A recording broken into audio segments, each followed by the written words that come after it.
Hi, I'm Danny Hearn, President of the Catawba County Chamber of Commerce in Hickory, North Carolina.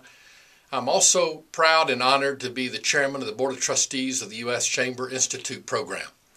I've got a special message for you today. I want you to go order this book, The End of Memberships as We Know It, by Sarah Sladak. She is the CEO of XYZ University, and I guarantee you this is a must-read. You can order this book through the American Society for Association Executives, ASAE, at www.asaecenter.org through their bookstore. Sarah focused this book about the association profession, but chambers fall right into that business category, and we need to understand this call to action right now before it's too late. As Sarah points out, beginning in January 2011, we entered an era that some say is the perfect storm. This is the largest demographic shift of human capital in America's history. And I'm referring to the 73 million baby boomers, ages 48 to 66, that will be retiring between now and 2030. 1 every 8 seconds are turning 65. At 48 million, Generation X, the 31 to 47-year-olds, is not large enough to replace the retiring boomer workforce.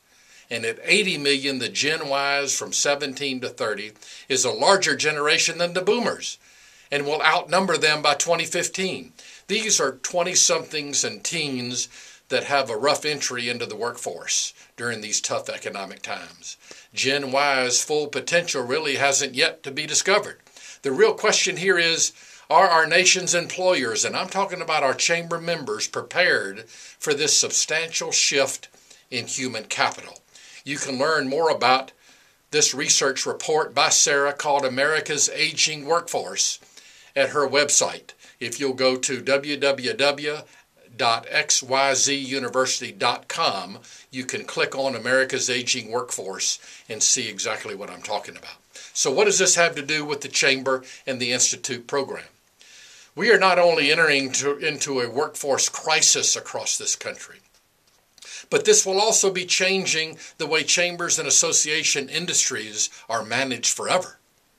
This demographic shift will change the way we live, work, and do business in our industries, particularly in how we manage chambers and associations. We now have generations with dramatically different needs and values, wants, and expectations. They demand a return on investment, unlike any other generation that has come before them. Tangible member services, high levels of accountability, identifiable career advantages, a sense of professional community.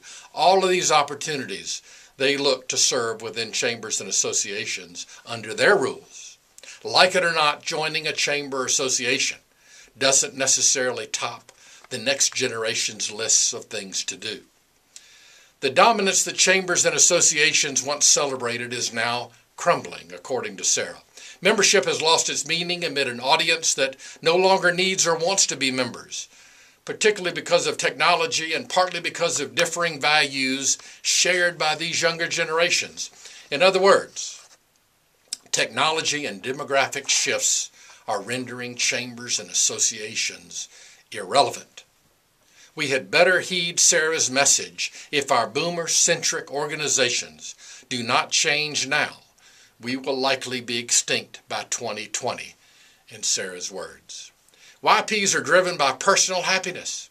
They refuse to engage in anything negative, challenging, or draining of their time and energy. They will also refuse to engage in a culture that isn't open to them. Your chamber and association could have a great culture as it relates to customer service, but fall short when it comes to engaging young people on your boards and committees. They expect a great experience and want to affiliate themselves with a great cause. What's in this for me has replaced the feel-good joiners attitude like the boomers had. We will have to prove our worth and relevance every single day. This change within our industries for some will be hard to deal with. Now, please don't change for the sake of just making a change. Start now before it's too late and make sure that you understand why you need to change. And make sure that you make it clear to your board and volunteers as to why you're changing. Never believe that the problem really isn't as bad as it seems and everything will just pan out just fine. Or members have supported us in the past and they'll continue to do so no matter what we do.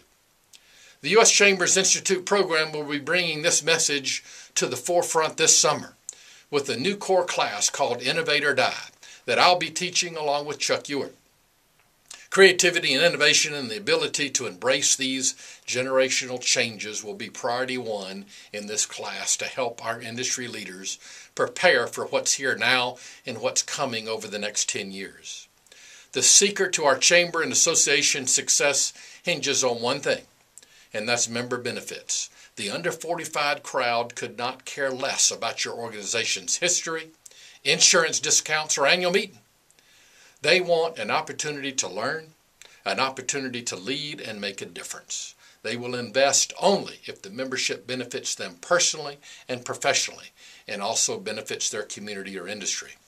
I'm bringing Sarah Sladek here to Hickory, North Carolina for a workshop about the end of chamber and association memberships as we know it on September the 13th for anyone that would like to attend. For more information, you can call me personally at 828-612-0967 at any time. Remember what I told you about what Sarah said. Membership organizations that refuse to implement change and interest young members in what you're doing have a 10-year lifespan at the most. Don't you become one of those statistics. I look forward to seeing many of you at all the Institute sites this summer. Thank you very much.